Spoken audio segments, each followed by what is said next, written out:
2019 प्रधानमंत्री कौन, powered by Rupa, Amrita university and Sensodyne.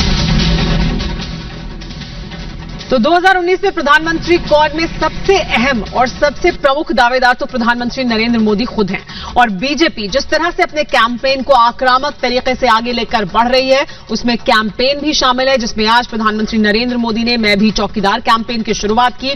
तो वहीं दूसरी तरफ चुनाव की रणनीति को भी आखिरी रंग रूप दिया जा रहा है। केंद्रीय चुनाव समिति की बैठक इस समय भी चल रही है, जिसमें आज 100 उम्मीदवारों के नाम का ऐलान हो सकता है। लेकिन उत्तर प्रदेश में क्या होंगे उम्मीदवारों के नाम, इसका ऐलान कल एक अहम बैठक होगी और उसके बाद कई और राउंड चलेंगे बैठकों के। उसके बाद उत्तर प्रदेश के उम्मीदवारों के नामों का ऐलान किया जाएगा।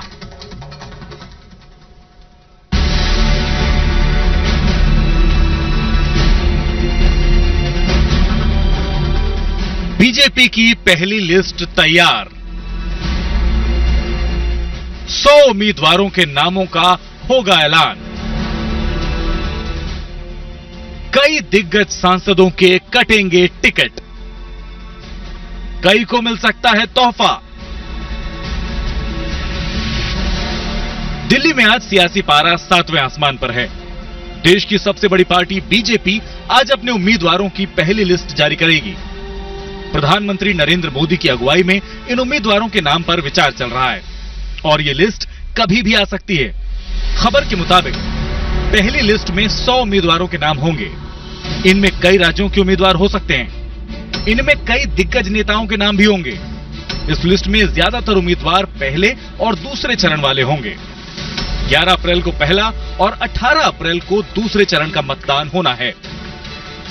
इस बार देश भर में कुल 7 चरणों में चुनाव हो रहे हैं। कांग्रेस और दूसरी पार्टियों ने भी अपने कुछ उम्मीदवारों के नामों का ऐलान कर दिया है। लेकिन जिस पैमाने पर बीजेपी ने अपने उम्मीदवारों के नाम के ऐलान का फैसला किया है, ऐसा किसी दूसरी पार्टी ने नहीं किया। दरअसल बीजेपी को पता है कि चुनाव जीतने के लिए सरकार के कामकाज के अलावा सियासी माहौल का पक्ष में होना बेहद जरूरी होता है। और माहौल तभी पक्ष में होता है जब जनता में ये संदेश जाता है कि इस पार्टी से आगे कोई नहीं है। मतलब बीजेपी अगर 100 उम्मीदवारों के नामों का ऐलान करती है तो उसके पक्ष में माहौल भी बनेगा और विपक्ष पर दबाव भी। Bureau report, Republic Bharat.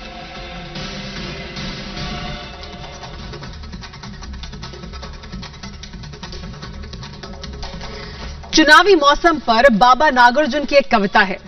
श्वेत श्याम रत्नार अखियां निहार के, सिंडिकेटी प्रभुओं की पगधुरी झाड़ के, दिल्ली से आए हैं कल टिकट मार के, खिले हैं ज्यो दाने अनार के, आए दिन बाहर के। लेकिन लगता है कि बीजेपी की लिस्ट जब बाहर आएगी तो पार्टी के कई नेताओं के दांत ना तो अनार के दाने की तरह खिलेंगे और ना ही उनके लिए बाहर आएगी, क्योंकि पार्टी को उनकी नहीं सरकार बनाने की चिंता है। बहरहाल आगे बढ़ते हैं। नरेंद्र मोदी को आपने अक्सर ये कहते सुना होगा कि मैं चौकीदार हूं, और राहुल गांधी देश को चौकीदार चोर है ये कहकर बार बार कहते हैं, नरेंद्र मोदी का मजाक उड़ाते हैं। लेकिन जनता की नब्ज पर मोदी की जितनी पकड़ है शायद किसी और सियासतदान की नहीं है। यही वजह है कि अब मोदी ने चौकीदार शब्द को ही अपना चुनावी कैंपेन बना दिया है। प्रधानमंत्री ने एक वीडियो जारी किया है जिसमें देश की जनता को चौकीदार की तरह खड़ा होकर देश की सेवा करने की अपील कर रहे हैं। आप आश्वस्त रहिए, आपका ये चौकीदार पूरी तरह से चौकन्ना है। ये देश ये मेरा वतन, ये मेरा घर मेरा चमन। ये देश ये मेरा वतन, ये मेरा घर मेरा चमन। सबका विकास चाहता और चाहता हूँ बस अमन। वो एक अकेला चल पड़ा, मैं उसकी कतार हूँ। मैं भी चौकीदार हाँ, मैं भी चौकीदार हूँ। देश के चौकीदार का ये मास्टर स्ट्रोक है। ये नरेंद्र मोदी का नया वीडियो है। ये नरेंद्र मोदी के कैंपेन का एग्रेसिव अंदाज है। भ्रष्टाचार काले धन को जड़ से यूं मिटाऊंगा। जहां मोदी विरोधी तमाम दल गठबंधन में कौन होगा, कौन नहीं, कौन कितनी सीटों पर लड़ेगा, किस सीट पर कौन उम्मीदवार होगा, इसी में उलझे हैं। वहां नरेंद्र मोदी अपने कैंपेन को इस ऊंचाई पर पहुंचा रहे हैं कि मोदी विरोधी दलों को इससे मुकाबला करना मुश्किल लग रहा है। मोदी ने खुद अपने ट्विटर हैंडल से इस वीडियो को रिलीज किया और देश की जनता को अपने कैंपेन से जोड़ने की कोशिश की। आपका ये चौकीदार राष्ट्र की सेवा में मजबूती से खड़ा है, लेकिन मैं अकेला नहीं हूं। हर कोई जो भ्रष्टाचार, गंदगी, सामाजिक बुराइयों से लड़ रहा है, वो एक चौकीदार है। इस देश के लोगों का सौभाग्य है कि उन्हें नरेंद्र मोदी जी जैसा प्रधानमंत्री मिला है। वीडियो के जरिए मोदी ने 31 मार्च को लोगों से उनसे जुड़ने की अपील की है। इसका थीम ही होगा, मैं भी चौकीदार हूं। लेकिन कांग्रेस अध्यक्ष राहुल गांधी को यह पसंद नहीं आया और न ही मायावती को। दोनों ने ट्वीट किया, रक्षात्मक ट्वीट मिस्टर मोदी, आज आपको अपराध बोध हो रहा है। बीजेपी के लिए प्रचार का ज्यादा महत्व है, शिक्षा व जनहित का नहीं। दरअसल राहुल ने मोदी की लोकप्रियता को काउंटर करने के लिए प्रधानमंत्री चोर है का नैरेटिव दिया था। वो अपनी सभाओं में लोगों से प्रधानमंत्री चोर है के नारे लगवाते थे। याद है आपको? अब नया नारा सुनिए, चौकीदार। तो ये कैसे हो रहा है? कहीं भी आप जाके कह दीजिए चौकीदार, चौकीदार, चौकीदार। मोदी ने राहुल के इसी नैरेटिव को काउंटर किया है और इसका फायदा उठाने की कोशिश की है। शुक्रवार को भी बीजेपी ने ऐसा ही एक वीडियो जारी किया था, जिसमें दिखाने की कोशिश की गई कि कैसे 1992 में मोदी ने श्रीनगर के लाल चौक पर झंडा फहराया था। 2019 में आतंकियों को घर में घुसकर मारने का अपना संकल्प दोहराया। चुन चुन करके हिसाब लेना, ये मेरी फितरत है।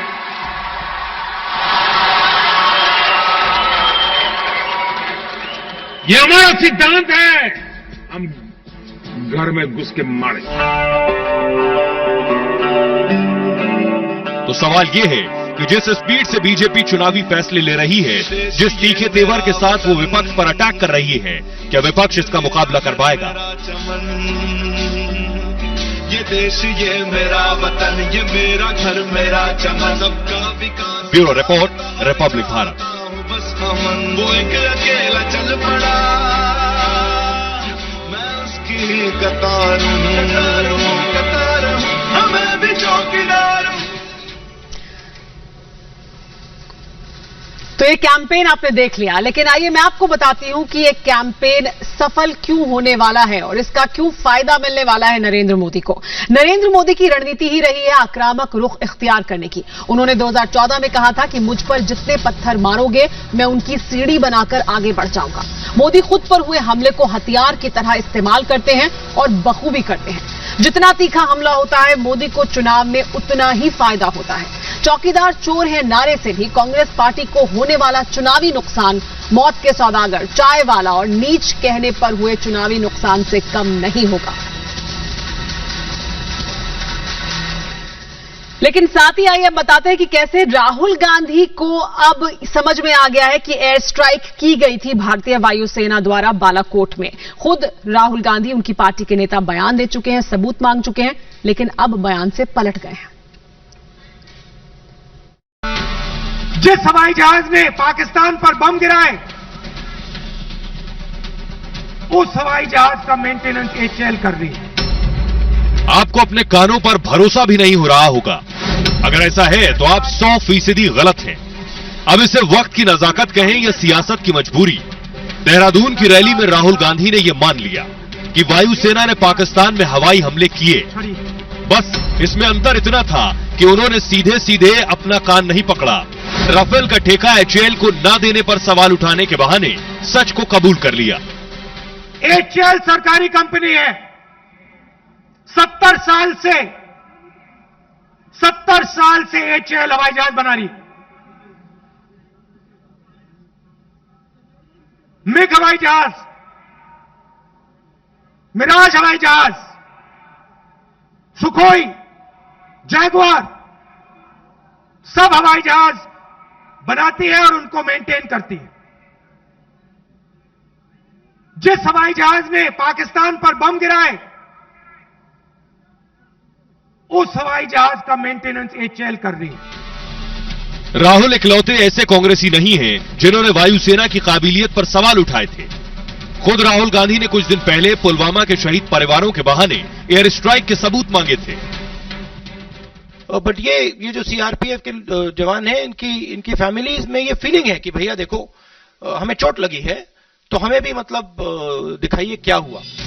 दरअसल राहुल गांधी को एहसास है कि चुनाव के मौके पर सेना पर सवाल उठाकर उन्होंने अपना बड़ा नुकसान कर लिया है, क्योंकि आम लोगों में इसे लेकर जबरदस्त गुस्सा है और उनकी पार्टी के कई नेता इसी मुद्दे पर पार्टी छोड़ चुके हैं।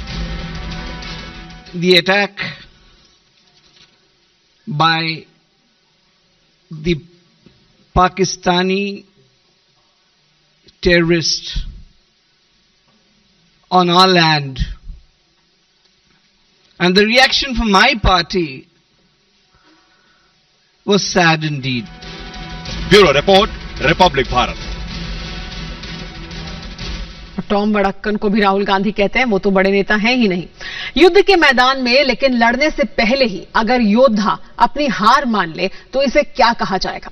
जी हां, इसे कहा जाएगा कि उसने हार मान ली है लड़ाई लड़ने से पहले ही। और यही कुछ हो रहा है दिल्ली में भी। किस तरह से आम आदमी पार्टी और कांग्रेस पार्टी एक दूसरे को पानी पी पी कर कोस रहे थे 2 दिन पहले तक, और अब संकेत ये दे रहे हैं कि एक बार फिर गठबंधन हो सकता है।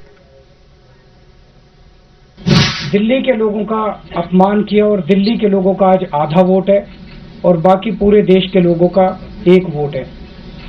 70 साल से दिल्ली के लोगों के साथ सौतेला व्यवहार किया जा रहा है।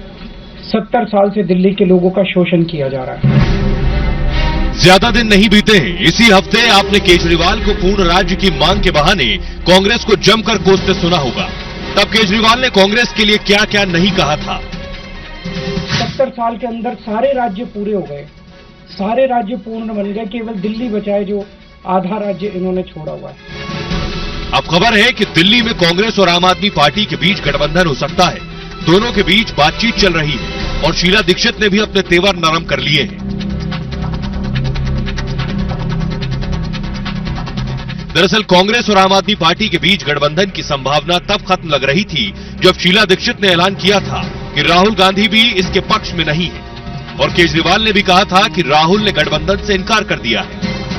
हमें गठबंधन करना चाहिए, नहीं तो यूनानिमस डिसीजन यही हुआ कि गठबंधन नहीं होगा। बिना कांग्रेस के भी आम आदमी पार्टी के 700 सांसद भारी बहुमत से जीत रहे हैं। हमारे जितने भी सर्वे आ रहे हैं, असल में कांग्रेस और आम आदमी पार्टी के बीच गठबंधन बड़ी मजबूरी है, क्योंकि दोनों ही पार्टियों को नरेंद्र मोदी का डर सता रहा है।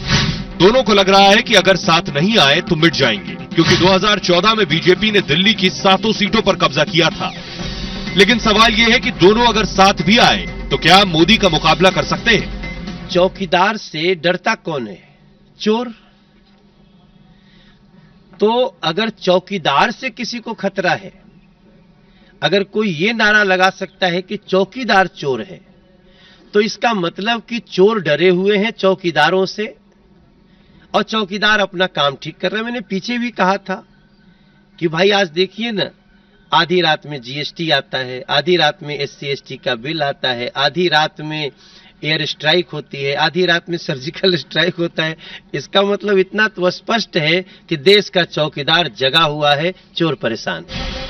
आंकड़ों पर नजर डालें तो 2014 में दिल्ली में बीजेपी को 47% वोट मिले थे, आम आदमी पार्टी को 33% और कांग्रेस को 15% वोट मिले थे। यानी कांग्रेस और आम आदमी पार्टी के वोटों को मिला दिया जाए तो बीजेपी से केवल 1% ज्यादा बनता है। लेकिन सियासत में अर्थमेटिक से ज्यादा केमिस्ट्री मायने रखती है। Bureau report, Republic Bharat.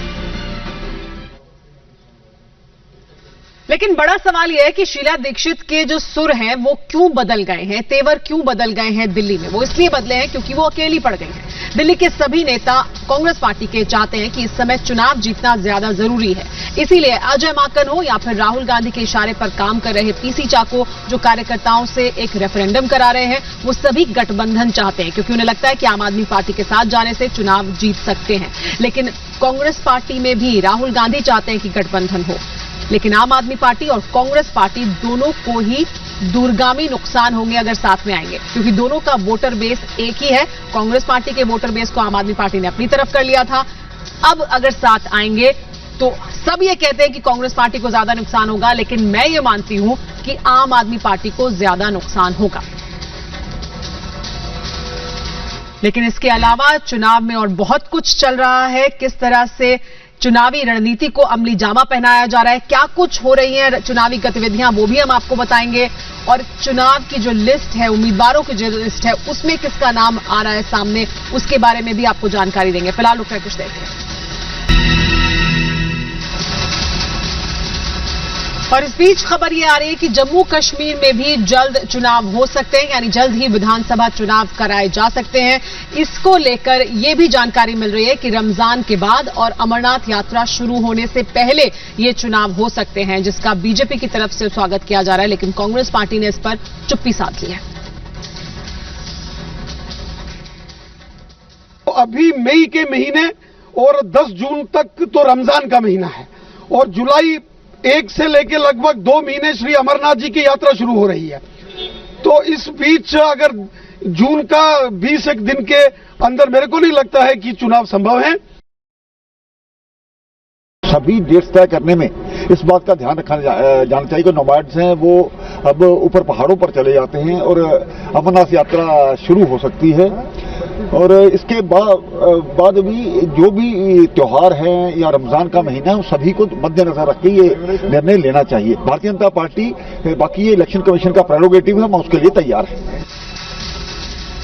चुनावी मौसम है तो नेताओं के पाला बदलने का दौर भी जारी है। इस बीच खबर यह आई है कि पूर्व प्रधानमंत्री देवेगौड़ा के करीबी और जेडीएस के महासचिव दानिश अली ने पाला बदल लिया है। वो बीएसपी में शामिल हो गए हैं। यहां तक की खबर यह भी आ रही है कि दानिश अली अमरोहा से चुनाव लड़ सकते हैं। दानिश अली जेडीएस के महासचिव थे और मीडिया में जेडीएस का पक्ष प्रमुखता से रखते आए हैं। इसके अलावा पाला बदलने की जो दूसरी बड़ी खबर है वो उत्तराखंड से है। उत्तराखंड के पूर्व मुख्यमंत्री और बीजेपी नेता भुवन चंद्र खंडूरी के बेटे मनीष खंडूरी आज कांग्रेस में शामिल हो गए हैं। मनीष खंडूरी देहरादून में राहुल गांधी की रैली में आज शामिल भी हो गए। राहुल गांधी आज रैली करने के लिए पहुंचे थे देहरादून उत्तराखंड में, तो उस रैली के दौरान ये पाला बदला। भुवन चंद्र खंडूरी के बेटे मनीष खंडूरी ने कांग्रेस पार्टी में शामिल हो गए।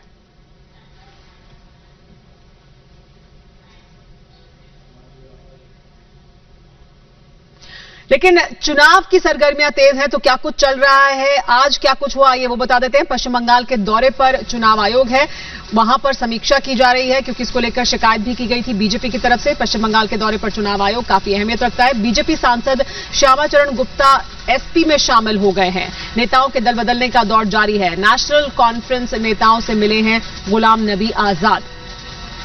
ये तो आज के घटनाक्रम हुए, लेकिन इसके बाद कल क्या कुछ अहमियत है, कल कौन से घटनाक्रम हैं जो अहमियत रखते हैं, बता दें। बीजेपी कोर कमेटी की बैठक है जिसमें जो 5 राज्य हैं यानी पंजाब, राजस्थान, महाराष्ट्र, इन तमाम राज्यों को लेकर अहम चर्चा होगी। वहां पर किसको टिकट दिया जाए, क्या रणनीति हो, इसको लेकर ये जो 5 प्रमुख राज्य हैं उसकी रणनीति बनाई जाएगी। बिहार में यूपीए की सीटों का ऐलान हो सकता है क्योंकि यहां पर पेच फंसा हुआ है। अभी तक कांग्रेस पार्टी 11 सीट मांग रही है और आरजेडी उन्हें 10 से ज्यादा सीट देने के लिए तैयार नहीं है। जीतन राम मांझी भी अड़े हुए हैं, तो बिहार में यूपीए की सीटों का ऐलान भी कल तक हो सकता है। इसको लेकर बैठकों का दौर जारी है।